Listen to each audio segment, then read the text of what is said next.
Assalamualaikum warahmatullahi wabarakatuh dan selamat malam. Perkenalkan, nama saya Siti Fatimah Jasoro, NIM A321220079.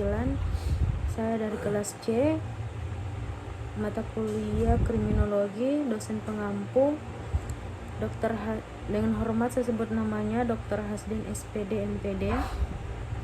Baik, saya di sini akan memaparkan resume saya materi tentang hubungan umur dan kejahatan. Ada 3 pertanyaan, yaitu yang pertama, pertanyaannya dalam teori Strain-Menton, manakah dari 5 adaptasi terhadap tekanan yang paling sering ditemukan dalam kasus kejahatan remaja dan faktor-faktor apa saja yang mempengaruhi? Jawabannya, dalam teori Strain-Menton, adaptasi yang paling sering ditemukan dalam kasus kejahatan remaja adalah inovasi.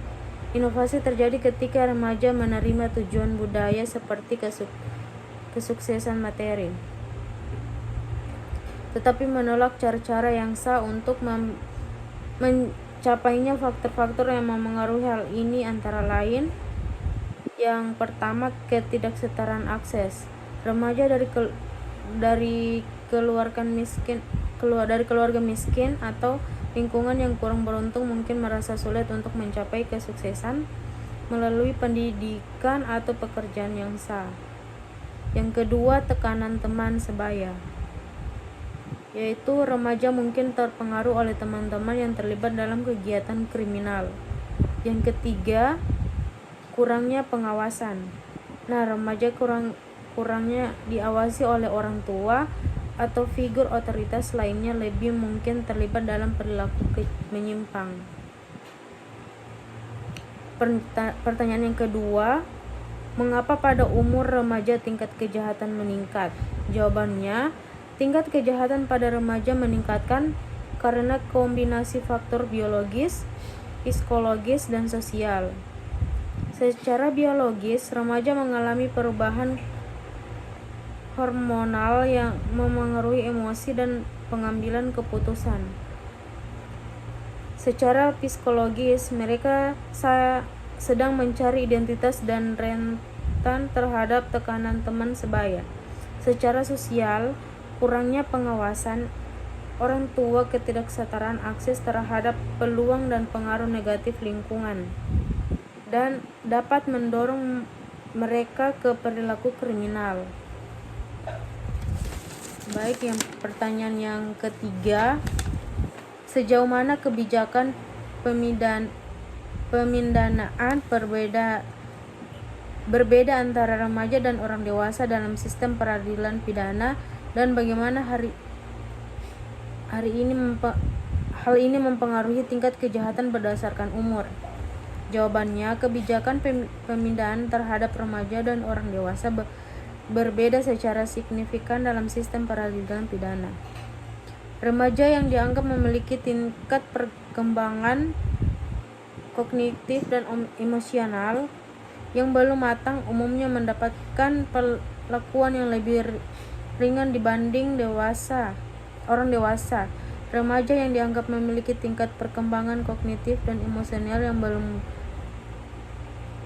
matang umumnya mendapatkan perlakuan yang lebih ringan dibanding orang dewasa. Dalam sistem peradilan pidana, hal ini mencakup berbeda aspek penting, antara lain ada 5, yaitu fokus pada renabilitas. Yang kedua, hukuman yang lebih ringan.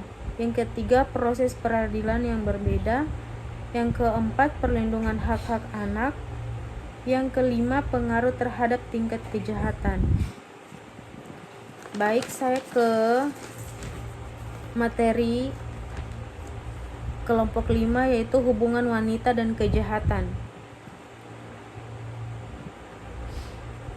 Yang pertama, pertanyaannya itu, apakah perempuan di tondok kiri itu termasuk kejahatan atau bukan? Jawabannya ya, prostitusi termasuk kejahatan di Indonesia dalam konteks hukum Prostitusi seringkali dikaitkan dengan tindak pidana atau perdagangan orang atau TPPO dan eksploitasi seksual. Meskipun tidak semua pekerja seksual adalah korban TPPO, banyak dari mereka yang terjerat dalam situasi yang melibatkan pemaksaan atau penipuan atau kerentanan ekonomi. Selain itu, praktik prostitusi juga sering kali melibatkan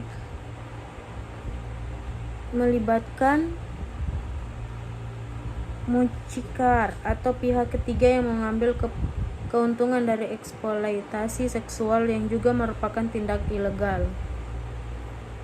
Pertanyaan yang kedua, dalam kasus di mana wanita menjadi pelaku kejahatan atau sejauh mana pengalaman trauma masa lalu memengaruhi tindak kriminal mereka dan bagaimana pendekatan rehabilitas yang dapat diterapkan? Jawabannya, pengalaman trauma masa lalu seperti kekerasan atau pelecehan dapat sangat memengaruhi tindakan kriminal perempuan. Trauma ini dapat menyebabkan gangguan mental, emosional, dan perilaku yang meningkatkan risiko keterlibatan dalam kejahatan. Pendekatan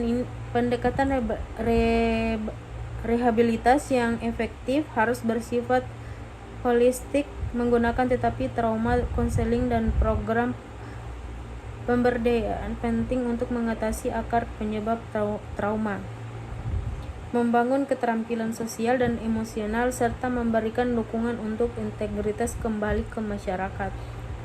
Pertanyaan yang terakhir di materi kelompok 5, apa yang menyebabkan perempuan dianggap inferior dalam masyarakat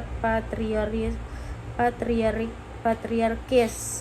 Jawabannya, dalam masyarakat patriarkis, perempuan seringkali dianggap inferior karena adanya konstruksi sosial dan budaya yang menempatkan laki-laki sebagai pihak yang dominan. Pandangan ini berakar dari keyakinan laki-laki secara alami lebih kuat, rasional, dan berhak atas kekuasaan, sementara perempuan dianggap lebih emosional, lemah, dan cocok untuk peran domestik.